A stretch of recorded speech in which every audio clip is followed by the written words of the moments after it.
Hello friends, welcome to my YouTube channel struggle with Dev. दोस्तों, आज भी हम लोग सीटेट का एक महत्वपूर्ण टॉपिक जो है विचार से भाषा और विचार से टॉपिक के प्रश्न है, बहुत महत्वपूर्ण है। पेडागोजी का भी पार्ट आपका कंप्लीट करेंगे और हिंदी में भी बहुत से क्वेश्चन इस पार्ट से मिलेंगे। आज के क्वेश्चन से देखिएगा, प्रश्न दिया है भाषा विकास के संबंध में निम्नलिखित में से कौन सा विचार सही है। पहला ऑप्शन है भाषा का संबंध बौद्धिक क्षमता से नहीं है। पहली बार विद्यालय आया बालक पूरी स्लेट होता है। भाषा व्यक्ति के जीवन की अमूल्य निधि नहीं है। बच्चे बहुभाषी होते हैं। तो भाई बिल्कुल सही विचार है कि बच्चे बहुभाषी होते हैं। ठीक है, बाकी तीनों ऑप्शन ऊपर के गलत है। बच्चे बहुभाषी हैं और उनको विद्यालय में बोलने के अधिक से अधिक अवसर दिए जाने चाहिए। उनकी भाषाओं को स्वीकार करना चाहिए। बहुभाषी का मतलब बहुत सी भाषाओं के बच्चे विद्यालय में आते हैं। अगला प्रश्न है सुरेश के पिताजी और सुरेश की माँ सुरेश मॉर्निंग वॉक पर निकले। पिताजी ने सुरेश से कहा, बेटा देखो ये कछुआ है। सुरेश जब वही कछुआ 3-4 महीने बाद देखता है तब भी पहचान कर कहता है ये कछुआ है। सुरेश के पिता किस प्रकार का चिंतन किया जा रहा है। सुरेश द्वारा प्रत्यात्मक चिंतन किया जा रहा है। प्रत्यात्मक चिंतन का मतलब होता है कि जैसे उसने देखा वैसे ही वो फिर पूर्व ज्ञान के आधार पर उसको पहचान लेना है। ठीक है, प्रत्यात्मक।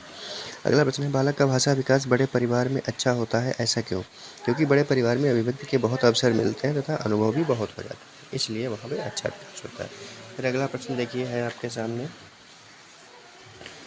अगला प्रश्न है आप प्राथमिक स्कूल की कक्षा 4 में बच्चों की उपस्थिति ले रहे हैं। अचानक 2 या 3 लड़के चिल्लाने लगते हैं। इस स्थिति में आप क्या करेंगे। उन बच्चों को तुरंत कक्षा से बाहर निकाल देंगे। बच्चे क्यों चिल्लाए पहले यह जानने का प्रयास करेंगे, फिर उन्हें उचित सलाह देकर अपने स्थान पर बैठा देंगे। क्लास से बाहर नहीं निकालेंगे, पहला ऑप्शन गलत हो गया। तीसरा देखिए, संपूर्ण क्लास को चेतावनी देंगे कि उपस्थित के समय जिसके मुंह से आवाज़ निकली उससे मुर्गा बना देंगे, बिल्कुल गलत। दंड नहीं दे सकते हैं। उन बच्चों की कभी उपस्थित नहीं लगाएंगे, ये भी नहीं। तो बी ऑप्शन बिल्कुल सही है भैया। ठीक है, बी ऑप्शन बिल्कुल सही है। पहले गलत निकालेंगे तब सही निकल आएगा। हर क्वेश्चन में यही करना है। जनरेटिव ग्रामर सिद्धांत। जनरेटिव ग्रामर हम जानते हैं भैया, यह किसका है, चॉम्स्की का जनरेटिव ग्रामर। ठीक है, हाँ, इन्होंने चॉम्स्की ने कहा था कि भाषा जन्मजात होती है और बच्चा जब पहली बार विद्यालय जाता है संपूर्ण व्याकरण के साथ जाता है, चॉम्स्की ने कहा था। अगला प्रश्न देखिएगा, सपना अभी 5 वर्ष की पूरी हुई है लेकिन सपना ने स्कूल जाना प्रारंभ कर दिया है। सपना की पढ़ाई में बहुत रुचि है। इतने वर्ष की उम्र में सपना कितने शब्दों को उच्चारित कर सकती है। सपना इतने में कितने शब्दों को उच्चारित कर सकती है। बहुत अच्छा प्रश्न है। तो 2100 शब्द। कितने, 2100 शब्द। 2100, 5 वर्ष की पूरी है तो 2100 शब्द उच्चारित कर सकती है, बिल्कुल सही है। अगला प्रश्न है था फा और चा। था फा चा ध्वनियाँ हैं। था फा चा ध्वनियाँ कैसी हैं भैया। था फा और चा, था फा और चा ध्वनियाँ कैसी हैं, तो ये स्वनिम होती हैं। ठीक है, जो शब्द होता है रूपिम होता है और ये अगर अक्षर होता है तो स्वनिम होता है। बी ऑप्शन सही। अगला प्रश्न है, अगला प्रश्न देखिएगा, बुआ जी चाय खाती हैं। वाक्य, बुआ जी चाय खाती हैं, वाक्य कैसा वाक्य है। बुआ जी चाय खाती हैं, ये इसमें अर्थ विज्ञान की दृष्टि से सही है लेकिन वाक्य विन्यास की दृष्टि से गलत है। अर्थ विज्ञान एवं वाक्य विन्यास दोनों की दृष्टि से सही है, दोनों की दृष्टि से नहीं सही हो सकता। वाक्य विन्यास की दृष्टि से सही है लेकिन अर्थ विज्ञान की दृष्टि से गलत है। बुआ जी चाय खाती है, वाक्य तो सही लग रहा है लेकिन अर्थ इसका गलत जा रहा है ना। चाय खाई नहीं पी जाती है, तो अर्थ इसका गलत जा रहा है, तो सी ऑप्शन बिल्कुल सही हो गया। ठीक है, अगला प्रश्न है, किसी बच्चे के चिंतन में आयु बढ़ने के साथ साथ किस प्रधानता होती है। किसी बच्चे के चिंतन में आयु जो बढ़ती है तो और क्या बढ़ता है, तर्क। जैसे उम्र बढ़ती है भैया हम लोग तर्क करने की स्थिति में आ जाते हैं, तर्क करने लगते हैं। अगला है सृजनात्मकता का संबंध मुख्य रूप से किससे है। सृजनात्मकता देखिए, आउट ऑफ द बॉक्स इसको बोलते हैं। सृजनात्मकता को, क्रिएटिव थिंकिंग का संबंध अपसारी चिंतन से है। किससे है भैया, अपसारी चिंतन से है, बिल्कुल याद रखिएगा किससे है, अपसारी चिंतन से। ठीक है, तो ये अगला प्रश्न देखिएगा,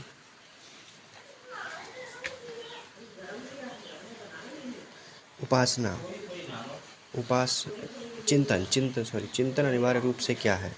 चिंतन अनिवार्य रूप से क्या है, चिंतन अनिवार्य रूप से क्या है, चिंतन अनिवार्य रूप से है संज्ञानात्मक गतिविधि। कैसी चिंतन का संबंध ज्ञान से है, मतलब माइंड से है, तो संज्ञानात्मक गतिविधि हो जाएगी। उपासना अपनी मातृभाषा सीख रही है, वह प्रिया वही भाषा द्वितीय भाषा के रूप में सीख रही है। दोनों निम्नलिखित में से कौन सी समान प्रकार की त्रुटि कर सकते हैं। बहुत अच्छा प्रश्न है, आया हुआ प्रश्न है, तो दोनों विकासात्मक त्रुटि कर सकते हैं। ए ऑप्शन बिल्कुल सही है। ठीक है, अगला प्रश्न है, प्राथमिक विद्यालय का एक विद्यार्थी जितेश सर के सामने कहता है उसका पापा आया है। एक शिक्षक होने के नाते जितेश सर की क्या प्रतिक्रिया होनी चाहिए। बच्चे क्या प्रतिक्रिया होनी चाहिए? बच्चे आप सही वाक्य नहीं बोल रहे हैं। अच्छा, उसके दादाजी आए हैं डांटते हुए, तुमको बोलने बिल्कुल अक्ल नहीं है, बिल्कुल गलत दंड हो जाएगा, आप अपनी भाषा पर ध्यान दीजिए, ये भी नहीं। तो हमें यहाँ पर बी ऑप्शन सही लग रहा है। कौन सा? B option. अच्छा, उसके दादाजी आए हैं, इस प्रकार की शिक्षक की प्रतिक्रिया से बालक जरूर समझ जाएगा। ठीक है, बी ऑप्शन सही है। अगला प्रश्न है, सृजनात्मक चिंतन क्या होता है? सृजनात्मक चिंतन क्या है? तो ये फिर वही क्वेश्चन एक बार रिपीट हुआ है। अब सारी चिंतन को ही सृजनात्मक कहा जाता है। ये बालक बहिर्मुखी बालक होते हैं। ठीक, जो बालक बहिर्मुखी बालक होते हैं वही अपसारी चिंतन कहते हैं और वही सृजनात्मक बालक कहलाते हैं। ठीक है, तो यहाँ पर सी ऑप्शन बिल्कुल सही हो जाएगा। अगला प्रश्न है, आउट ऑफ द बॉक्स चिंतन संबंधित है। बहुत अच्छा प्रश्न। आउट ऑफ द बॉक्स चिंतन संबंधित है, तो यह किससे है? अपसारी चिंतन से संबंधित है। आउट ऑफ द बॉक्स अपसारी चिंतन से कई तरीके से किसी वस्तु तथ्य के बारे में सोचना अपसारी चिंतन कहलाता है। ठीक है, ऊपर के प्रश्न रह गए हैं। देखिए, भाषा और विचार के संबंध में अग्रणी स्थान रखते हैं। भाषा और विचार के संबंध में भैया इसमें से चॉम्स्की बिल्कुल सही है। आर्यन जब पहली बार विद्यालय जाता है तो वह पपून को दैया कहता है, जो कि किसी भी किताब में नहीं लिखा है। अतः इसका संबंध आर्यन की शिकायत तत्काल प्रधानाध्यापक से करेंगे, बिल्कुल नहीं। आर्यन के संस्कारों को जानने का प्रयास करना चाहिए, आर्यन को विद्यालय से निकाल देना चाहिए। शिक्षक को आर्यन की भाषा का महत्व देना चाहिए क्योंकि यह उसकी मातृभाषा है। बिल्कुल, हमेशा मातृभाषा का क्या करना? सम्मान करना। भाषा विकास में सहयोग करने अगला प्रश्न है, भाषा विकास में सहयोग करने का कौन सा तरीका सही नहीं है? बालक की अपनी भाषा को अमान्य करना गलत है, उसके प्रयोगों का समर्थन करना, बच्चे को बिना टोके प्रकरण पर बात करना, भाषा प्रयोग के अवसर उपलब्ध करवाना। बिल्कुल, यहाँ पर भाषा प्रयोग के अवसर की बात आएगी, बिल्कुल सही हो जाएगा। तो थर्ड का ऑप्शन, फोर्थ वाला बिल्कुल सही ऑप्शन है। ठीक है, और भाषा विकास का सिद्धांत अगर कहीं भी प्रश्न आया हुआ छूट गया हो तो हमेशा ध्यान रखना, भाषा विकास का सिद्धांत जो दिया है वो दिया है चॉम्स्की। ठीक, किसने? चॉम्स्की ने। तो उम्मीद करते हैं प्रश्न अच्छे हैं। इससे हिंदी में लगभग 4-5 प्रश्न आपको मिल जाएंगे और बाकी चाइल्ड डेवलपमेंट का जो है उसमें तो मिलेंगे ही। पैडागोजी का मैक्सिमम पोर्शन कंप्लीट करेगा, तो अच्छे से इनको क्वेश्चंस को पढ़िएगा। बहुत अच्छे प्रश्न हैं और 2-3 टॉपिक और बच रहे हैं 7 तारीख के पहले, वो भी हम आपको पूरा करा देंगे। और निश्चित रूप से हम कहते हैं इतना आप हमारे साथ पढ़ लेंगे 25 नंबर आपके CDP में ज़रूर आएंगे। Okay, thank you, bye bye, take care.